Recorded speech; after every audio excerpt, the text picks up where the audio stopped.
తల్లిదండ్రులుగా మనకు కోపం వస్తే ఒక గంటలో తగ్గిపోద్ది. కానీ దేవుని కోపం అది న్యాయబద్ధమైన కోపం, పరిశుద్ధమైన కోపం, అది నిత్యమైన కోపం. అది దేవుడు ఏది చేసినా పర్మనెంటే, మార్పు ఏమన్నా ఉంటుందా?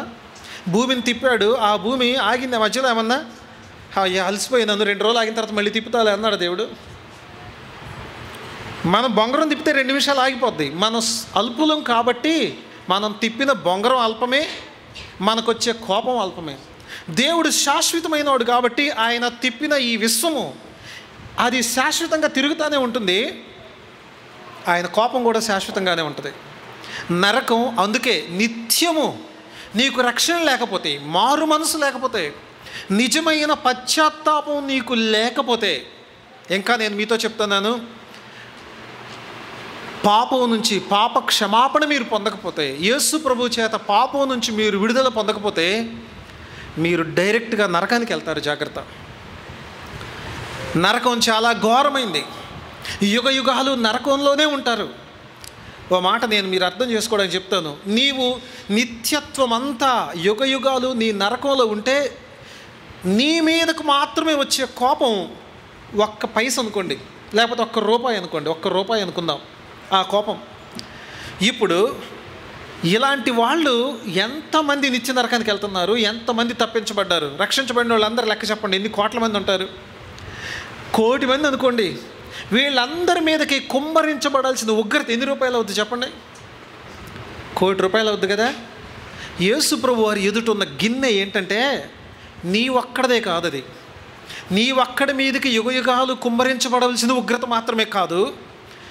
వినండి, రక్షించబడిన ప్రతి ఒక్కరూ తప్పించబడ్డారు కదా, వాళ్ళు రక్షించబడ్డారంటే వాళ్ళ అందరి మీదకి రావాల్సిన ఉగ్రత అంతా ఆయన తీసుకోవాల్సింది. ఇప్పుడు అది సంపూర్ణ మానవుడిగా దాన్ని తీసుకోవటం, దాన్ని భరించడం ఎంత కష్టమైన సంగతి ఆలోచించండి. అంటే యేసుప్రభు వారు యుగ యుగాలు నరకంలో ఉండి రావాల్సిన అవసరత లేదు.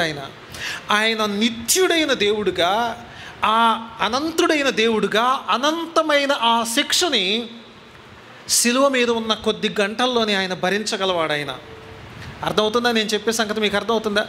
మనం ఒక 10 కిలోల బరువుని, ఒక 100 కిలోల బరువుని ఇక్కడి నుంచి అక్కడికి జరపాలంటే ఆ 100 కిలోలని చిన్న చిన్న ముక్కలుగా చేసో అట్లా జరపగలం. మనం జరపాలి, మనకంత టైం పడుతుంది, 10 సార్లు తిరగాలి.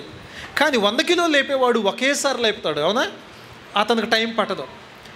మన ఉగ్రత భరించడానికి మనకంత టైం కావాలి. కానీ యేసు ప్రభువారు శిలువలో, మీరు ఇట్లా అనుకోకండి, ఆయన శరీరంలో పొందిన గాయాలే, వీపు చీల్చబడ్డమే, శిలువకు చేతులకు మేకులు కొట్టబడ్డమే, ఇది మాత్రమే అనుకోకండి. అది భౌతికమైనటువంటి బాధ. అవును, అది కూడా ఉంది. ఆయన సంపూర్ణంగా శరీరంలో ఉన్నవాడు కాబట్టి భౌతికంగా ఆ బాధ ఉంది. అంతకంటే ఎక్కువగా స్పిరిచువల్ పెయిన్, నీ ఆత్మలో నిజంగా పొందాల్సిన అది ఏదైతే ఉందో నిత్య నరక యాతన, అది ఆ గిన్నె